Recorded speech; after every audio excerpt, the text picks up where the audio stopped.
అతని BCCI central contract ఒక చిన్న మిస్అండర్స్టాండింగ్ వలన జరిగింది. Anyway, star player Shreyas Iyer international క్రికెట్లోకి రీ ఎంట్రీ ఇవ్వనున్నాడు. రీ ఎంట్రీ ఇవ్వడానికి అతనికి ఎన్ని ఛాన్సెస్ ఉన్నాయో, ఎంత ఛాన్సెస్ ఉందో ఈ వీడియోలో మాట్లాడుకుందాం. Let's get started.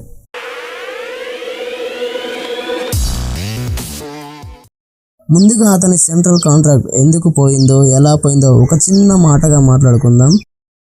టీమిండియా మాజీ హెడ్ కోచ్ అయినటువంటి Rahul Dravid Indian players domestic matches neglect చేస్తున్నారు అని, డొమెస్టిక్ మ్యాచెస్ ఆడి ఇండియన్ టీంలోకి రీ ఎంట్రీ ఇవ్వండి అని చెప్పగా దానిని ఇషాన్ కిషన్ ధిక్కరించాడు.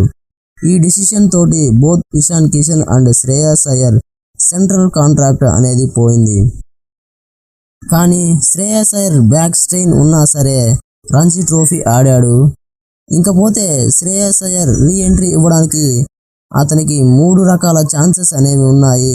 అవి ఏంటంటే, ఒకటి వచ్చేసి నేడు శ్రీలంకతో సిరీస్ జరగబోతుంది. రిపోర్ట్స్ ప్రకారం కొంతమంది సీనియర్ ప్లేయర్స్కి రెస్ట్ ఇవ్వబోతున్నారు.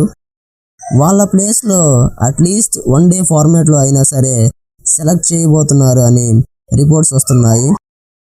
ఇంకా రెండవది చూసుకున్నట్లయితే అతని స్టాట్స్ పరంగా చూసినట్లయితే ఓడిఐలో 49.65 యావరేజ్ తోటి 2383 రన్స్ చేశాడు. ఇందులో 5 సెంచరీలు 18 50లు ఉన్నాయి. టీ20లో కాకుండా అట్లీస్ట్ ఓడిఐ స్క్వాడ్లో అయినా సెలెక్ట్ చేస్తారా అని అంటున్నారు. ఇంకా మూడవ హైడింగ్ ఫ్యాక్టర్ గురించి మాట్లాడుకున్నట్లయితే the present new head coach of the Indian team Gautam Gambhir he backed Shreyas Iyer very well, so it is also a factor to his re entry.